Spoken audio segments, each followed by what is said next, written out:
wish YouTube would slap me with a copyright infringement so fast.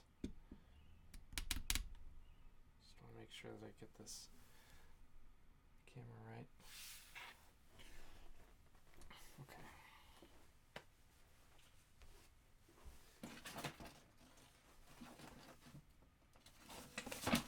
So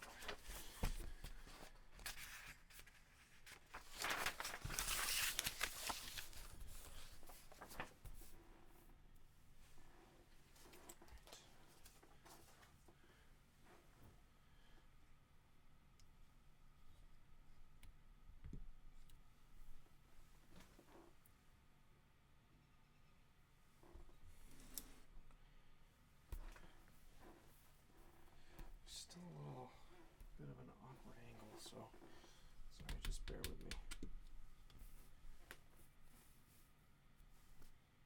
Looks a little better. Hey, Tony.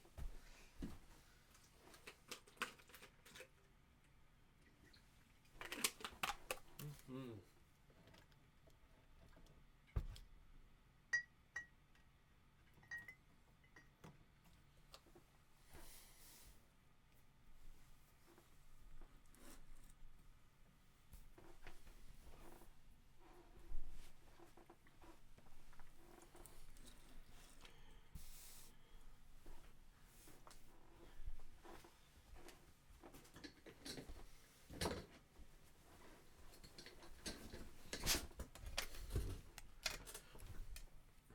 So, I have no idea what I'm going to draw. How are my levels? My levels okay? Let me know if I'm too quiet or too loud.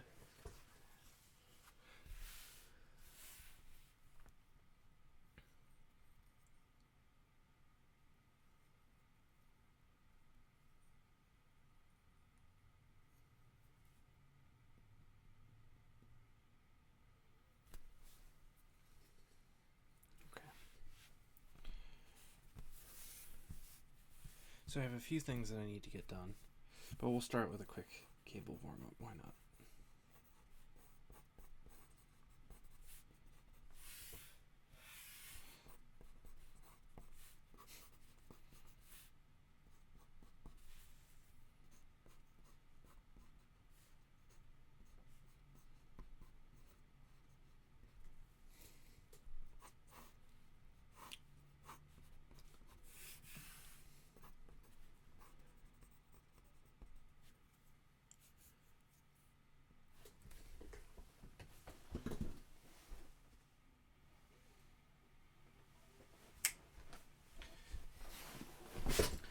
Let me know if the levels are too loud now.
So this is just on a really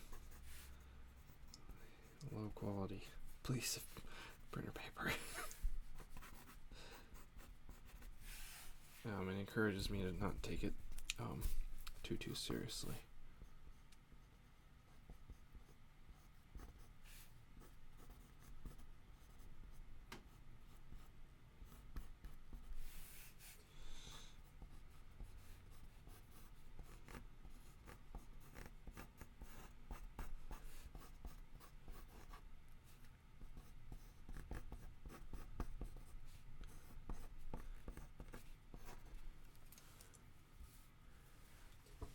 Cable indeed, Gabriel.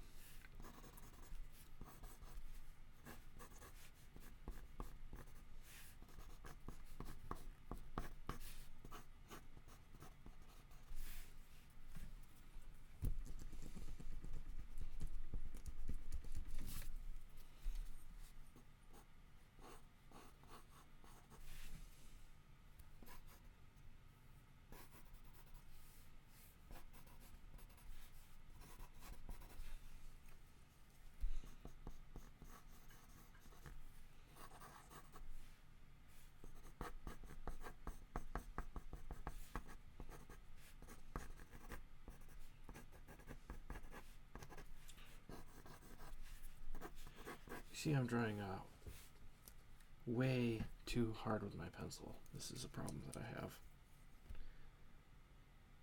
Captain Nightmare, this is a 2B, but it's really high quality 2B.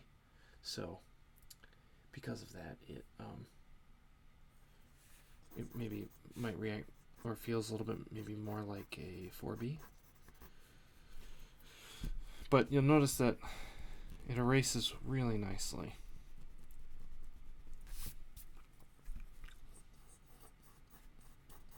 But that speaks to the quality of the lead, not necessarily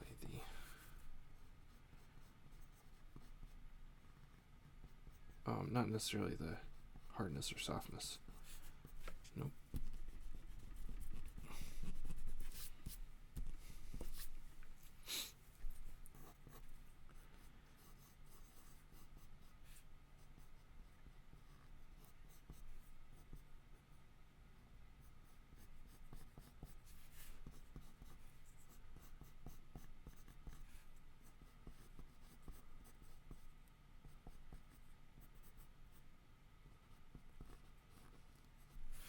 I can never remember which eye it is.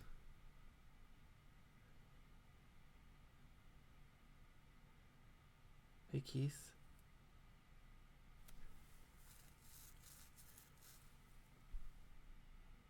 Ricochet Studios. Hey, man. Or, I don't know if you're a man. Hello, person. Hello, Ricochet.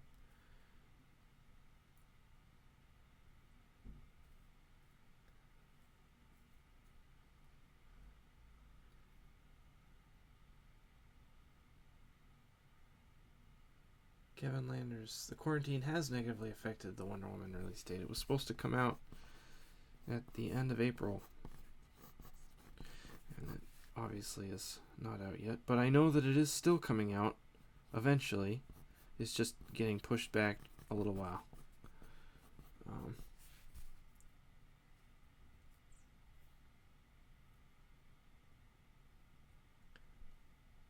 Parike, I'm so glad. New date? Not sure. I know that issue 4 is due to the printer in the middle of June. So if it's due to the printer, it's getting printed. So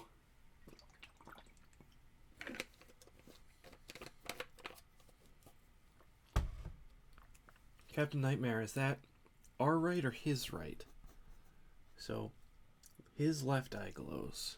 So that would be this one.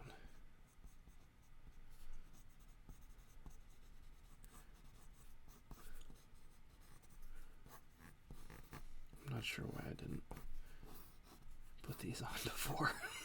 It's like a huge part of the character. Awesome.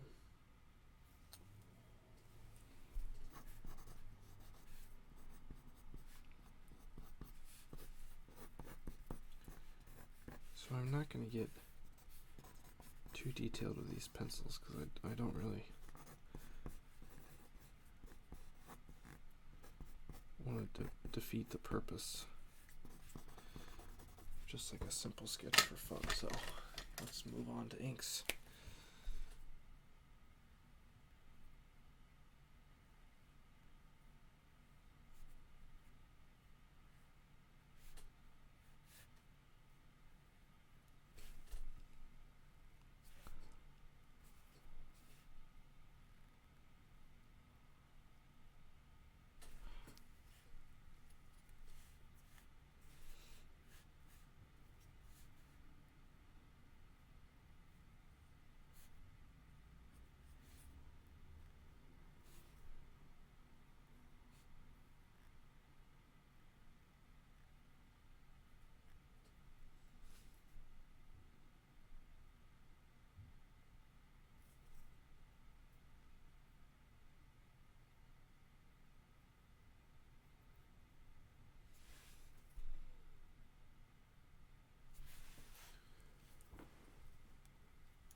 This is a good question by the Great Slipper. How are you able to tell what's what for inking through all the chaotic pencils?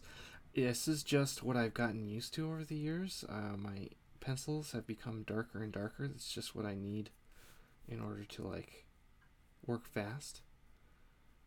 I don't recommend it. It's just the way that I have gone about making my stuff. And I actually, when I do, sometimes I will print stuff out, to ink it, like a cover. And in those circumstances, I will actually, a lot of people will print out their blue lines at like 25%, 30%. I will print mine out at like 42% opacity because I just really want to have a dark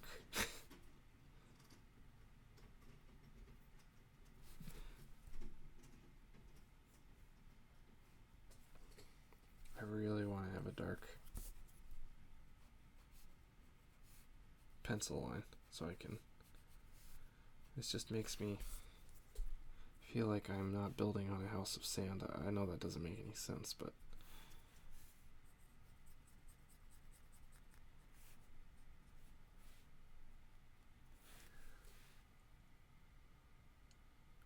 Captain Nightmare.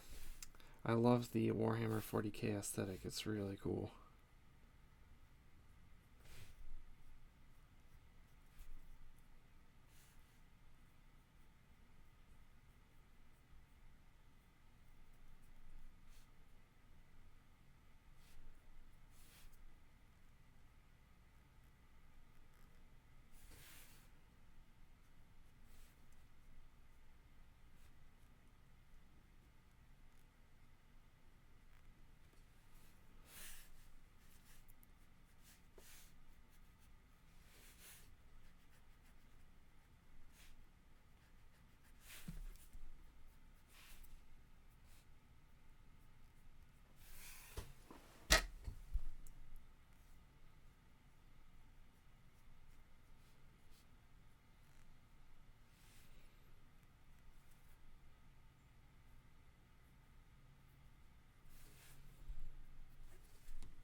Yeah, more pouches, right?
Thanks, Dylan.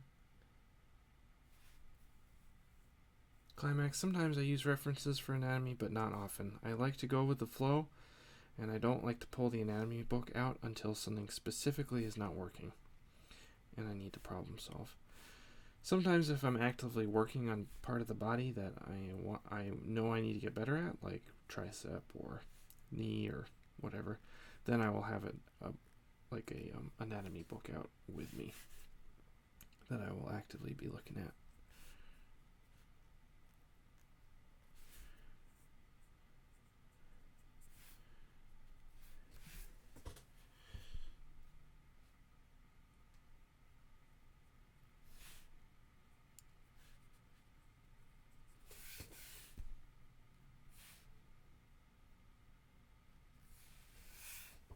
This gun doesn't really make any sense because it's like, yeah, it makes no sense, but oh well.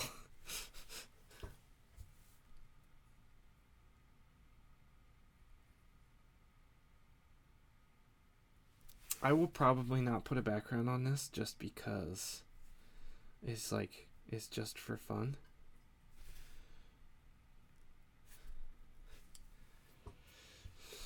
Let's see.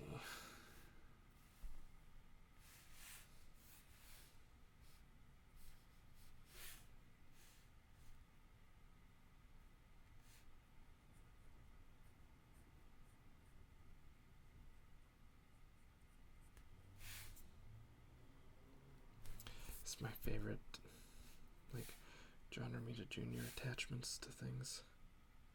Like, what does this do? Who knows? Here we go.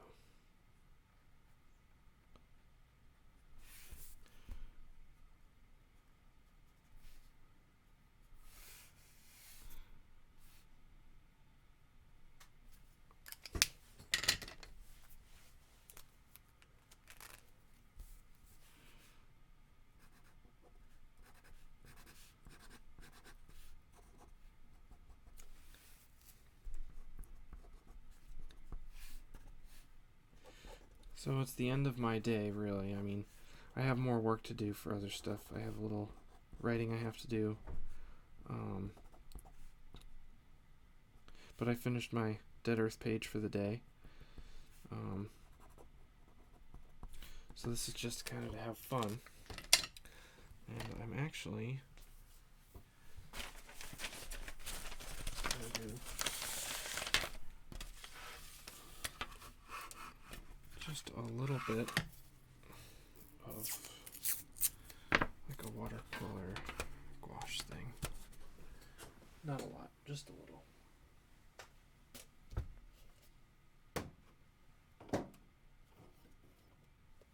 Be right back.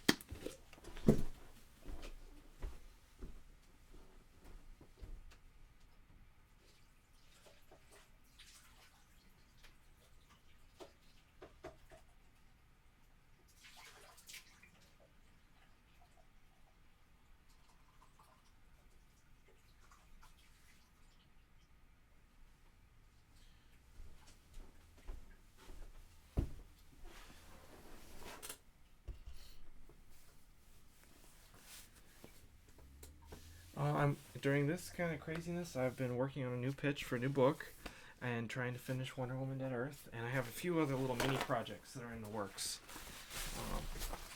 which I'm really excited to kind of share with people. So.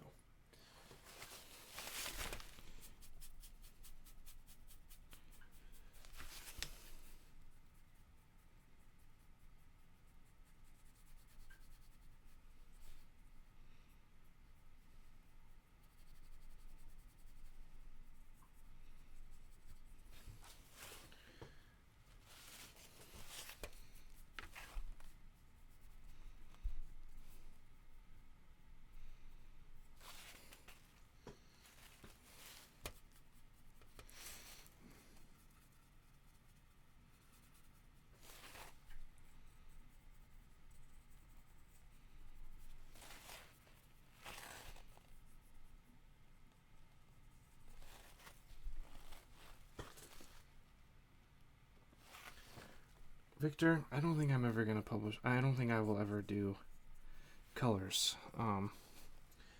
For the sole reason that it just takes too much time. And right now it's this kind of like, it's kind of like a therapeutic thing for me, like to kind of wind down. I wouldn't really want to like burden myself, for lack of a better word, with having to do that all the time.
I mean, after the quarantine, I'm planning on just continuing on.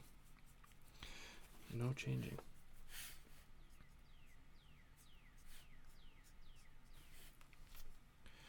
The only way I see the channel stopping is if like something catastrophic in my own life happens, which hasn't happened yet, so fingers crossed.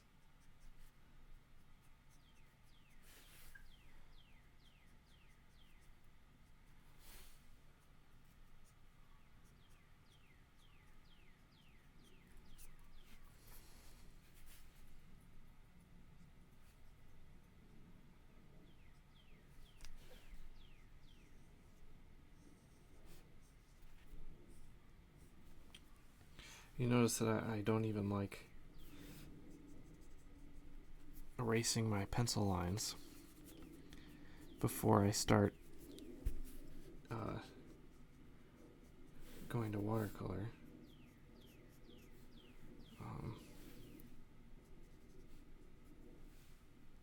Or gouache, I should say. That's because I'm so obsessed with not being precious about this that I will just, kind of throw caution to the wind, because as soon as I start caring too much about something, I've kind of lost the battle.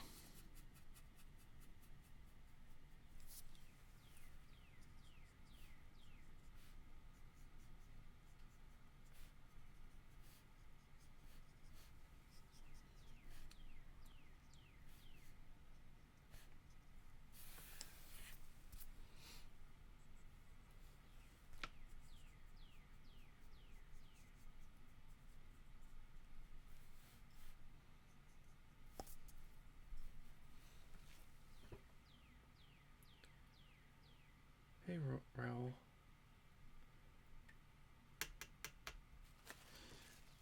Dylan, I'm excited too. I can't wait to show people. I'm now remembering that my gouache box is upstairs. I'll be right back. Just give me 2 seconds.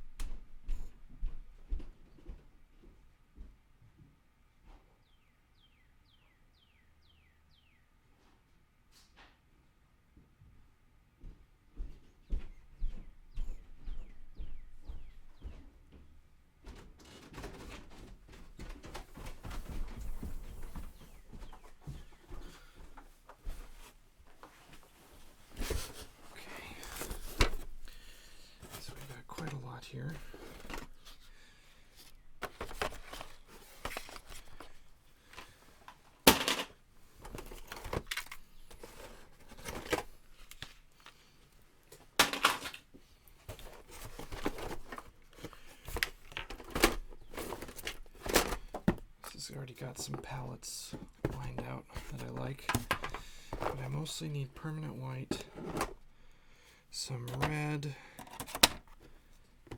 and some poisonous yellow.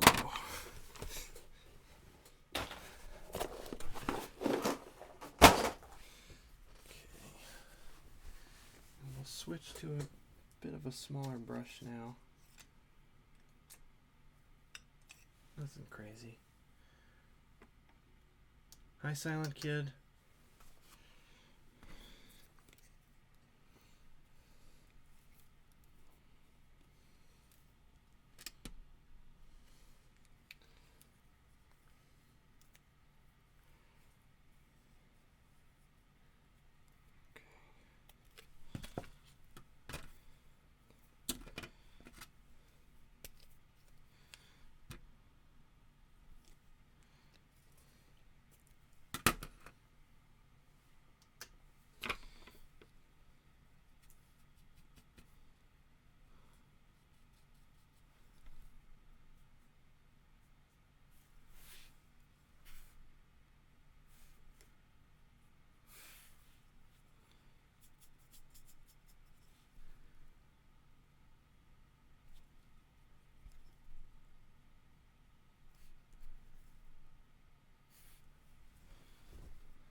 Silent Kid, thanks for reading it.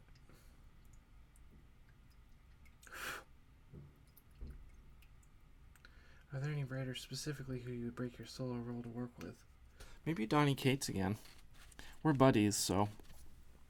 And I love his writing. But for the most part, I'm just kind of enjoying playing it solo. It's just the most creatively fulfilling for me. And comics are not easy, so anything that helps me get through it.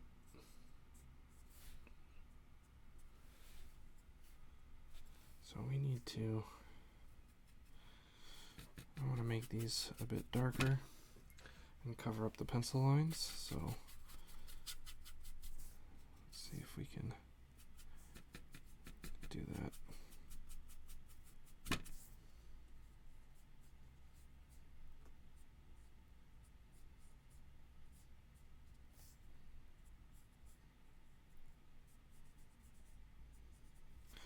Now, you also notice that I am more or less covering up these ink lines, but I didn't fight hard for these ink lines, so I'm okay with sacrificing them for the greater good.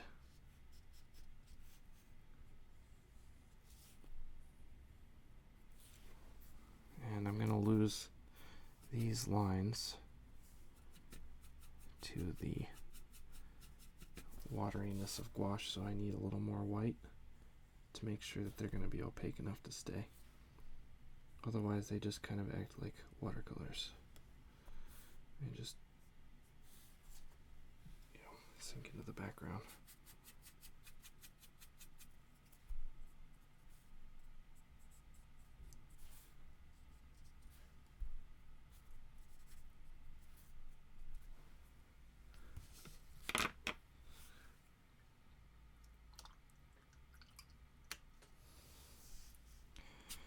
Now, this is by no means is my strong, my strong points as an artist. It's just fulfilling for me to play with it, so that's why I'm doing it.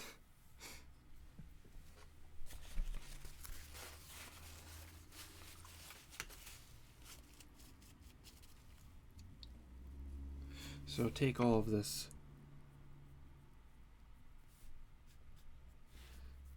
with a grain of salt, because I really don't know what I'm doing. I'm just kind of making up the gouache thing as I go along.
ML, I would only paint an X on the back of this if like I was really like actively concerned about it, if that makes sense.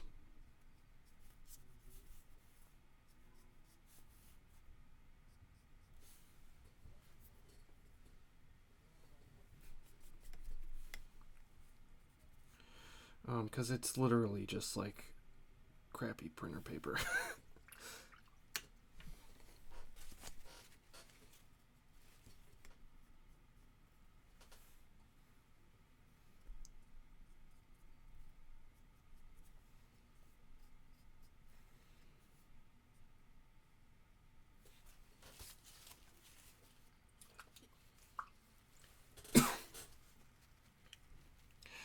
I will totally paint an X on the back if like I'm doing something real serious.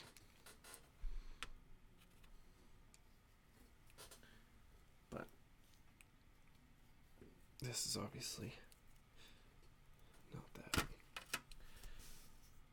So I'd like to paint just a little bit of a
painted covers, maybe someday. I'll never say never.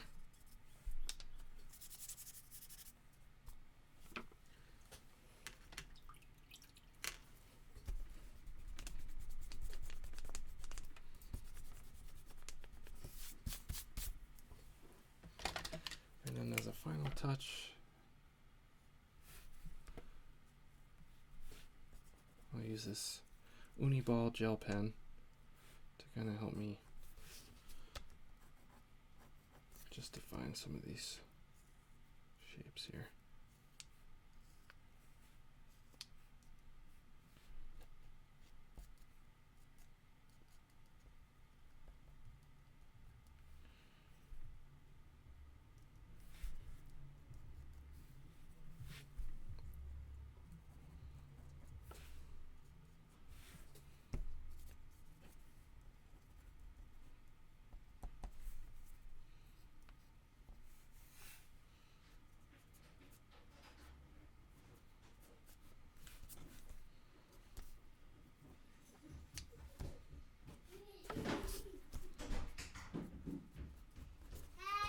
Hi, honey.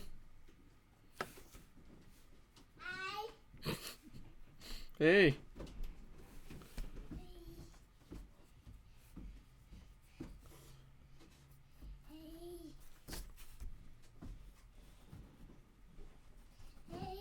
Where'd you go?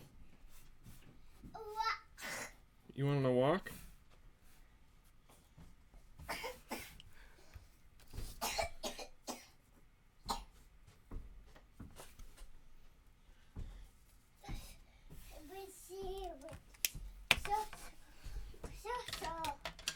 Oh, really?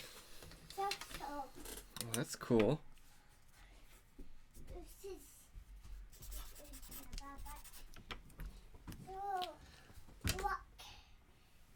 Did you have a good walk?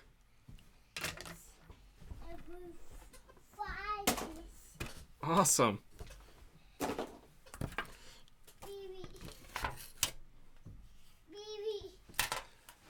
I think your baby's upstairs. upstairs. And there we go. There's a cable. Don't want to do too much touching up.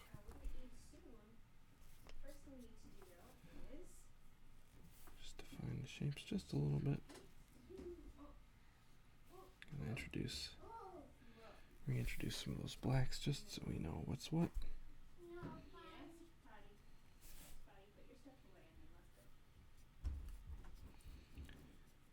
So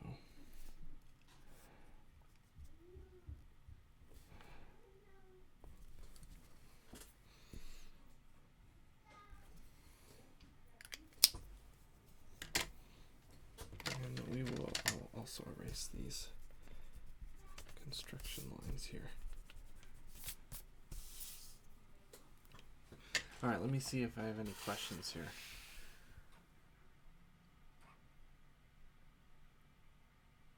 Dylan, thank you. Yeah, I could have gone with a different palette, but I was literally because Dylan says, I love how grimy this looks. Sounds like a backhanded comment, but it really suits the character. I had such a limited palette when I started. I didn't feel like going up to get my gouache paints, so I just kind of worked with what I had. Let's see. Thank you, Jesper. Silent Kid, do you ever do much digital drawing? I use an iPad Pro a lot for my covers. I will sketch something digitally, then print it out on blue line. Thank you, Dylan. Thank you, Christopher. Dylan, that's a nice compliment. I'll never be as good as Shiro, but I'll try. Reba, I'm glad you're here.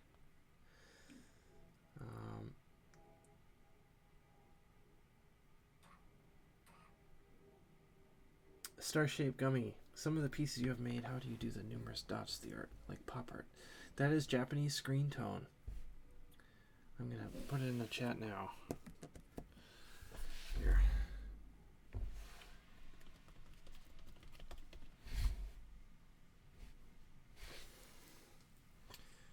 I'm going to put the where I get them. I'm putting the link in the description.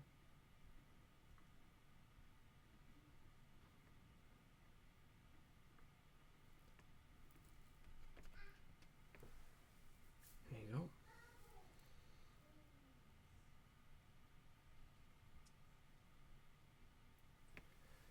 Ernesto, I'll never go digital. I mean, I guess never say never. The only way I could see myself going digital is if maybe for health reasons or something.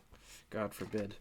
Me needing to have like a really specific way I make lines, but I'll do whatever it takes, you know. So if that means digital, I'll do digital. But for right now, I'm very happy doing traditional, as you can see.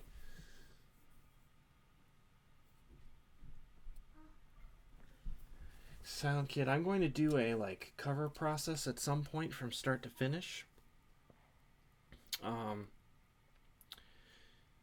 Where I, you know, we'll show you the digital process, but that'll be coming a little bit later. Willie Holland, I don't know, because I don't color myself. I don't color digital stuff, so I honestly, it's something that I need to work on, and so I don't know. I haven't done any research on YouTube resources for colorists. Big E, I usually run. Thank you, Steve. Willie Holland. When I do coloring, it's always traditional. So I usually try and keep it as simple as possible with traditional colors, and that usually translates well with digital, I've found.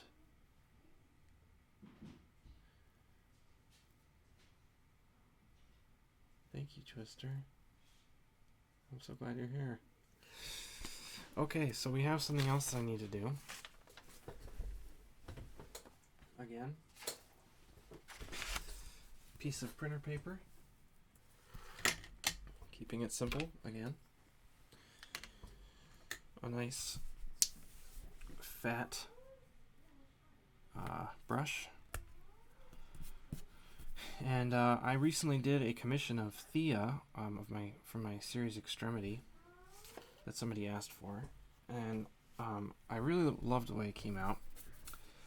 The only problem is I completely forgot that the commissioner asked for there specifically to be no gore on the commission, and I completely blanked. So I have to redo this commission.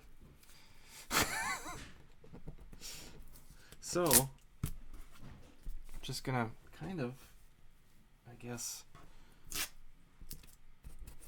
I'm gonna show you kind of how like I go about planning a commission really fast.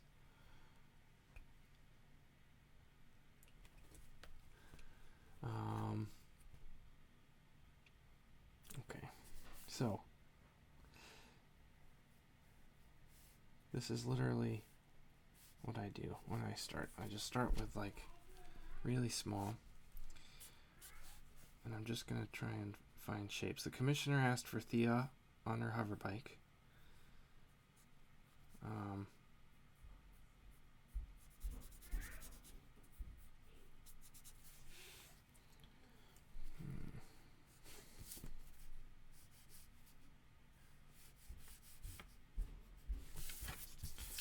So I'm gonna spin this around here. I know I want the piece to be busy. I'm just trying to figure out. So Thea on a hover bike, no gore.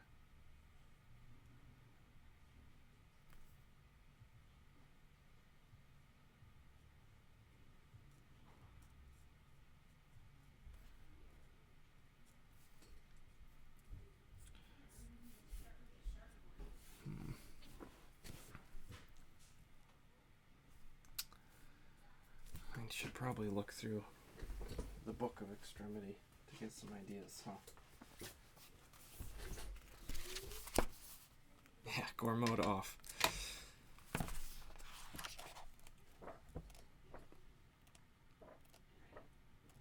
No gore, no gore. I was like thinking pile of bodies behind her, but no gore. Can't do any gore.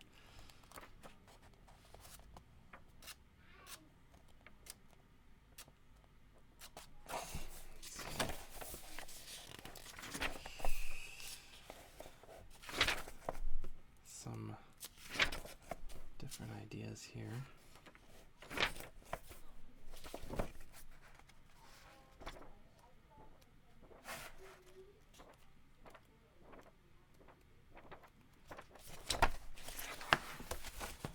My dad owns this piece of original art. It's up in his studio, up in his office in Massachusetts. Let's see.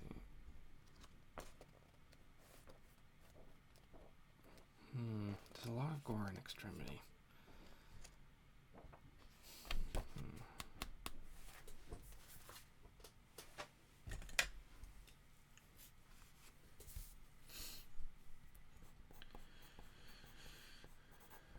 So if this is all a darker shade, we can get away with a lot in the background.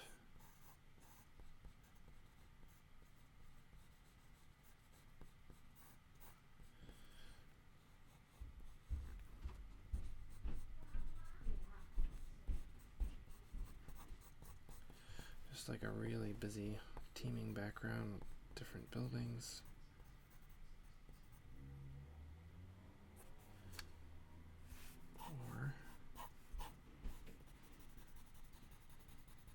So obviously I'm working really tiny, but that is the secret, because if it works tiny, it'll work big. That's why I feel comfortable putting in all this time on those crazy commissions that you guys see. So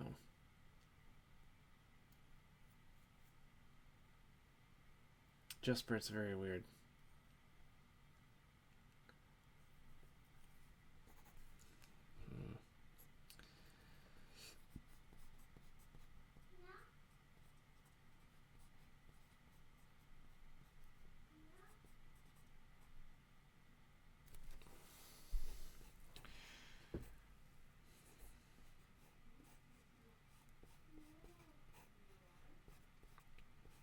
Do it with the lighthouse in the background.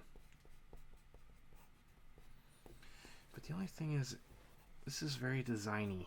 It feels very like, perfectly symmetrical, which is not exactly something that I'm excited about drawing. So I have an idea. It's in my head. I'm not sure if it's going to work. I'm going to start out with a very lazy grid.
I know this doesn't make sense to anybody but me yet, but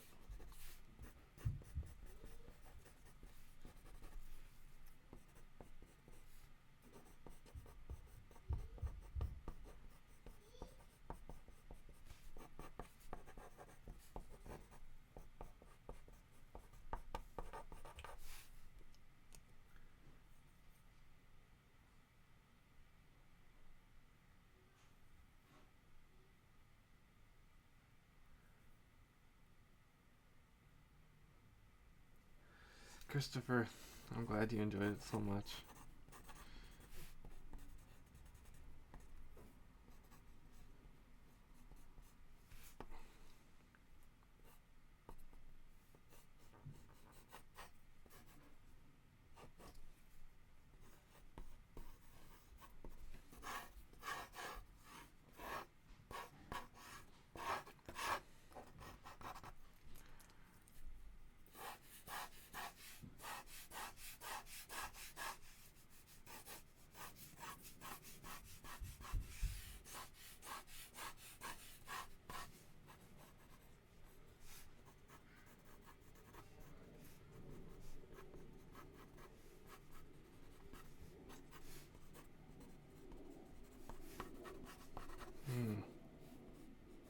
I like this. So it was too zoomed in, so I decided to just zoom out.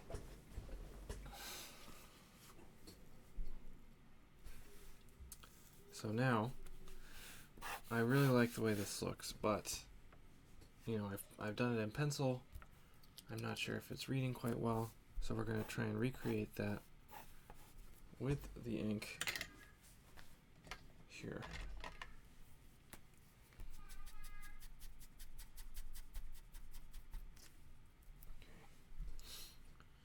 So we got our grid.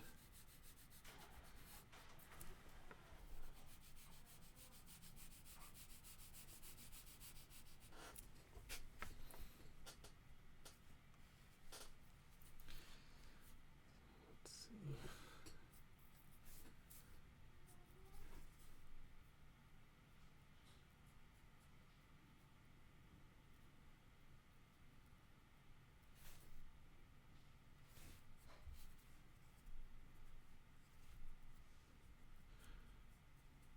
Make that just a little bigger.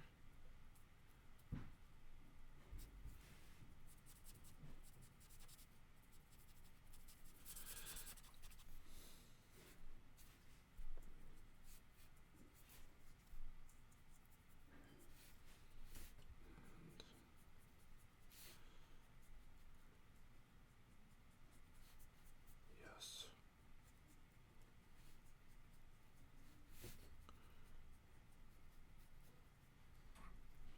So this will all be Tattered City below. Look how well this reads. So it doesn't matter here. I know that I can draw Thea over here and it's not going to put the image out of balance. She's going to be in, all these islands are going to be encased in shadow. Probably with some screen tone. And this will be just teeming, overrun, decrepit cityscape. Crazy amount of detail. Will probably take forever. But it works. So I know, even though this looks going to take me a while, right? I know that this is going to work. And I know that when it's all said and done, this is going to look awesome. Does that make sense?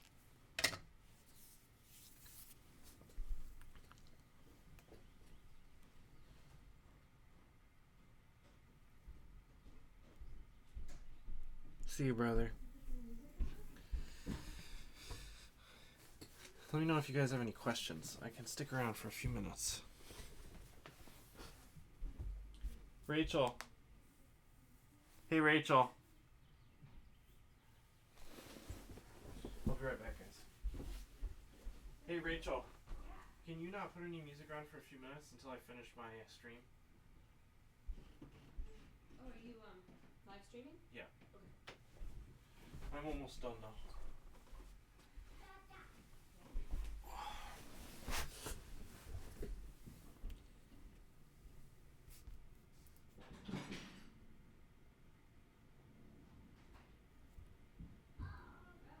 It is an honor to have someone commission Thea for me. Any time I get a commission from Murder Falcon, Thea, it is it's really special.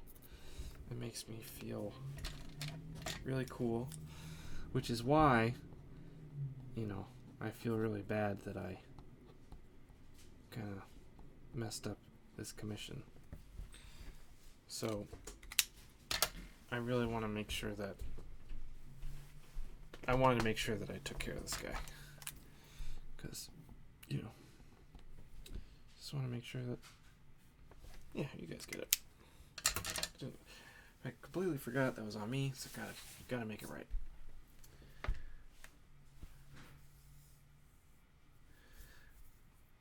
Silent Kid, definitely. I'll throw it on Twitter and maybe Instagram. Pari K, I don't usually, because there's so many different so a lot of times I'll use the same piece of paper to sketch out an X-Men commission, but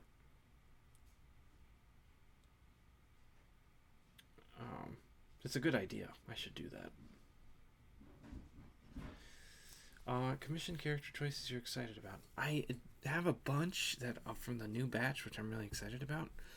I can't remember off the top of my head, but I'm definitely going to be doing more of these and more commissions as well. Hopefully next week I am going to be able to put together some stuff in perspective.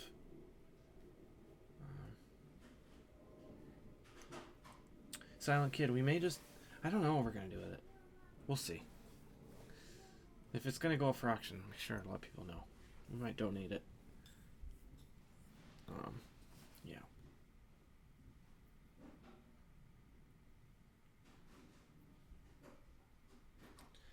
The commissioner talked to me about it.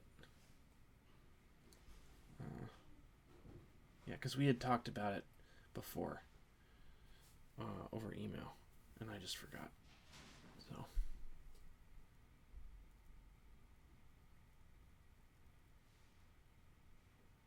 Art of the Wormhole, I don't, because I do this full time, so I have budgeted time. That's a lot of time for me to work on comics without me having to be a parent. But I mean, if people have a regular 9-to-5 that isn't necessarily comics, and then trying to make comics on top of that while being a parent, it's really hard. I respect you for trying, and I don't know what I would do. So, with that said, I admire you.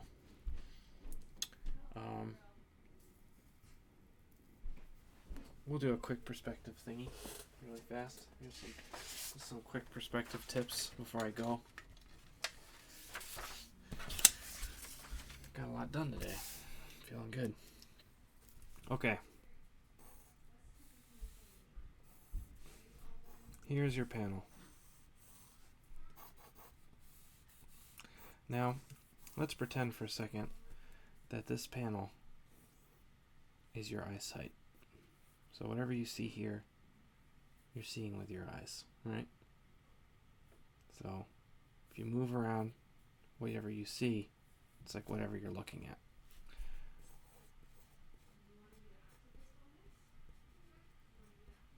Let's pretend this is your face. Regular person's face, but just pretend it's yours. Now, if we turn this eyesight box into a box, right? And if we look through this box, whatever we see is going to be in this panel, right? So going back to that panel that we see. So when we're looking at the world through this like perspective viewfinder box, for lack of a better word,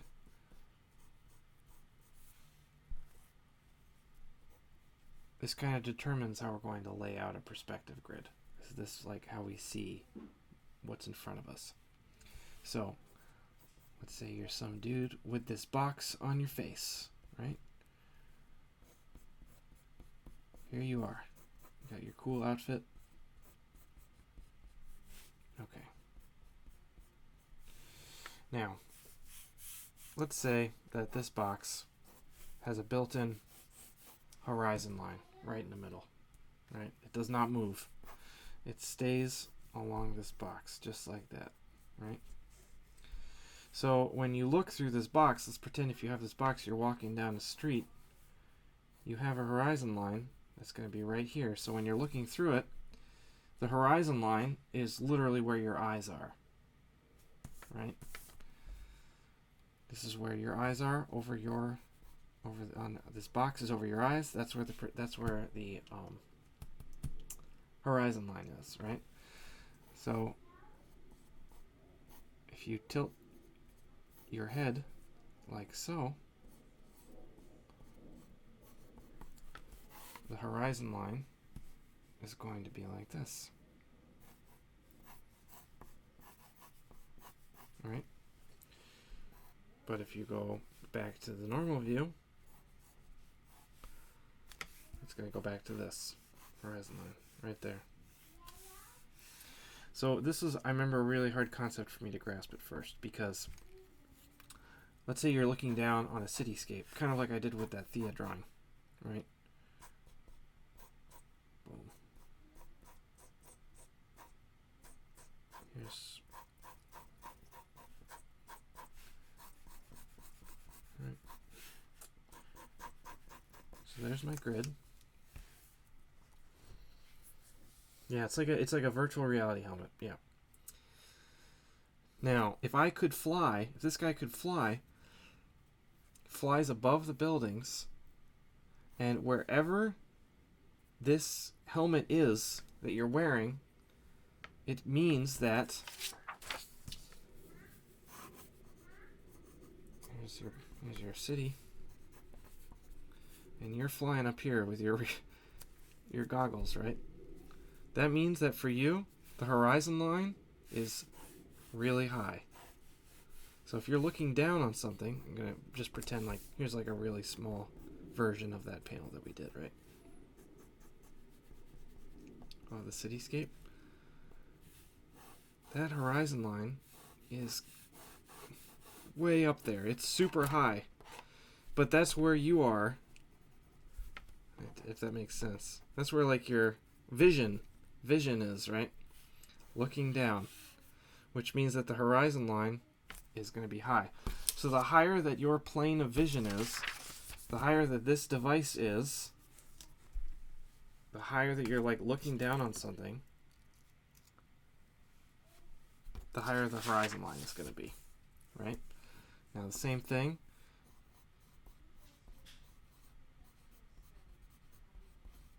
If you get real low to the ground, right? And you have, worm's eye view, your horizon line is going to be really low. Right? So when you're high up, when the vision is high up, the horizon line is always super high. Always high. When you're down low, it's always super low. Now, I don't know if this makes any sense. I hope I'm doing an okay job of explaining it. But that's like a golden rule of perspective.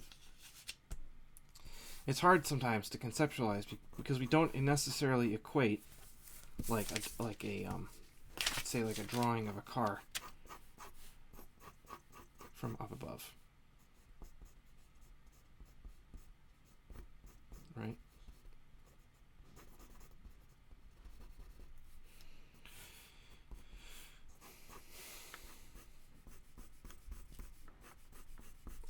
We don't necessarily equate this with the horizon line being high, but we're above the car, we're above the ground, we're not walking on the ground, right? Which means that the perspective, or that the horizon line is somewhere all the frick the way up here. I don't know where exactly, right? But the horizon line is what's most important because it's going to help define your entire grid.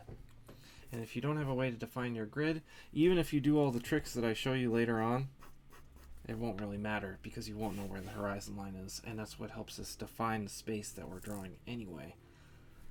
So,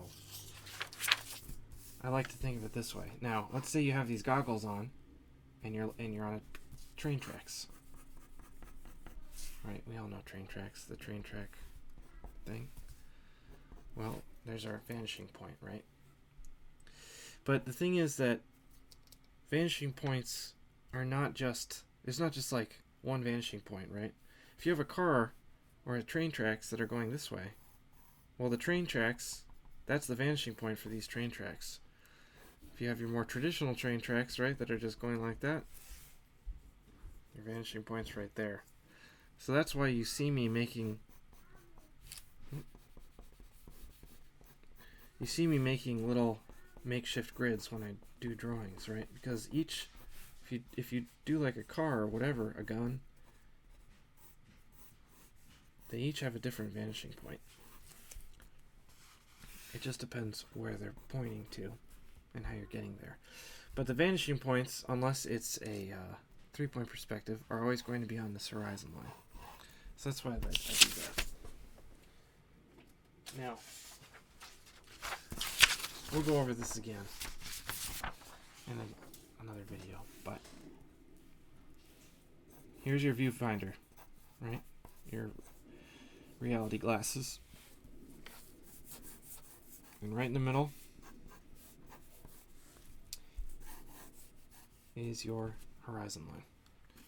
So the horizon line's dead center, dead in the middle. So that means the camera, or your eyes, your virtual reality goggles, are on your head and you're standing on the earth, right?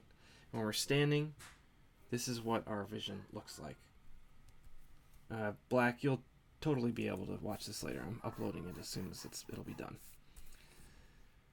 Now, let's say there's, like I said, that train track, right? So, when drawing out a scene, there's always 6 points that you can turn to for vanishing points that will always help you. Alright, so let's just zoom out here, okay? I'm going to do a little drawing of this guy on the train tracks. Here's our guy standing on the train tracks. He's looking this way, okay? And this is what he sees, these train tracks, right? But he's also standing on train tracks that go behind him and to the left and the right. Right, if we're zooming way out. So what happens when you take your alternate reality vision goggles, whatever, and you look this way? Well, let's sketch it out. Here's your horizon line. You're not actually going to see either vanishing point on the screen. There's one over here, and there's one over here. And this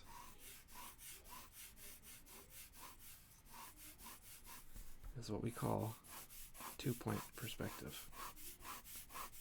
And then your your straight lines would just be like used with like a T-square, right? There's 2-point perspective. There's a vanishing point over this way. There's a vanishing point over this way. If you go this way, we're right back to this one again. 1-point perspective. Going this way, we got 2-point perspective again. This way, and on and on. You can see where I'm going. So here we have 1, 2, 3, 4 points of perspective, or vanishing points that we have that are resting on our horizon line.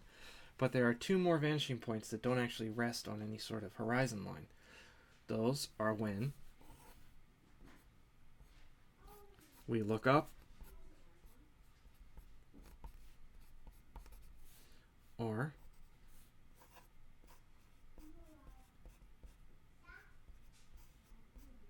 we look down.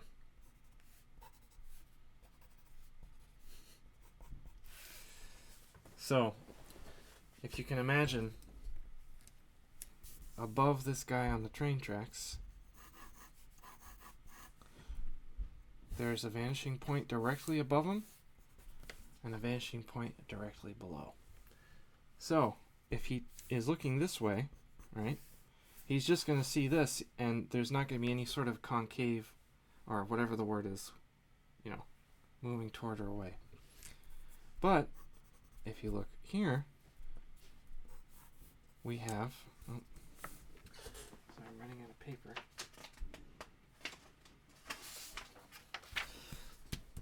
If he starts looking up, this is going to, we're shifting up, so we have a horizon line, but we're going up. We're looking into the sky, and we're going to start seeing that vanishing point, which is above us, way far above us. This is kind of artist's choice how far you want to tilt it up, right? But the horizon line has not changed, right? Because we're still standing on the train tracks. We're not flying. We're not going underground. We're just right there. We're not moving our head. We're just tilting our head. So the horizon line is staying right here. It's not going anywhere. We're just tilting our head up so we can see our 5th vanishing point, which is above us. Now, if we tilt our head back down, it's going to come right back to this 1-point perspective. But now, we have 2-point perspective.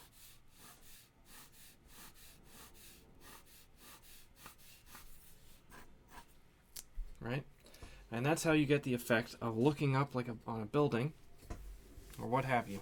So it's like if you take your camera or your vision finder, right? Or, and you're just tilting it up a little bit. Just a little. So that you can start seeing that 5th vanishing point. Same thing. If you look down. If you look just a little bit down. Right? We're taking this. We're moving our viewfinder. We're just tilting it down. So, we're looking down. Again, we have not crouched. We have not flown. We haven't gotten close to the ground. The horizon line stays exactly the same. But we're looking down. And what's down? The 6th vanishing point, which is somewhere down there. I'm just guessing here. Because we're not going this way or this way, this would just be straight. And here's another grid for us.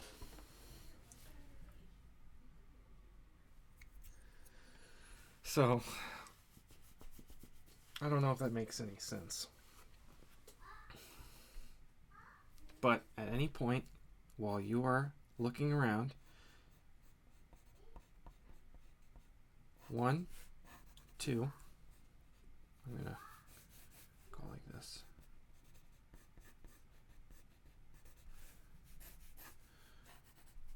3, 4, 5, 6. At any point, below you, above you, to the exact left, to the exact front, exact right, and exactly behind. When you start taking a walk today or tomorrow, look at the sidewalk and just start thinking about things in this way. And how you can lay your grid out, so on and so forth.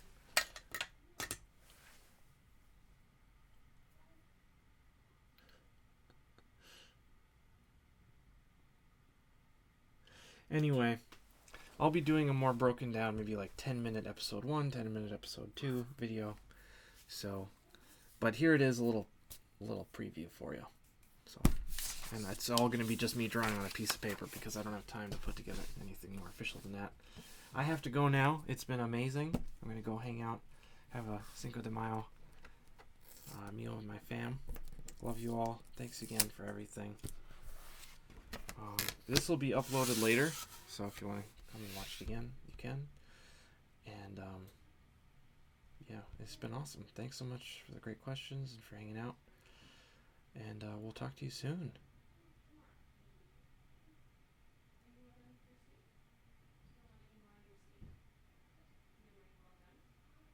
Thanks, everybody.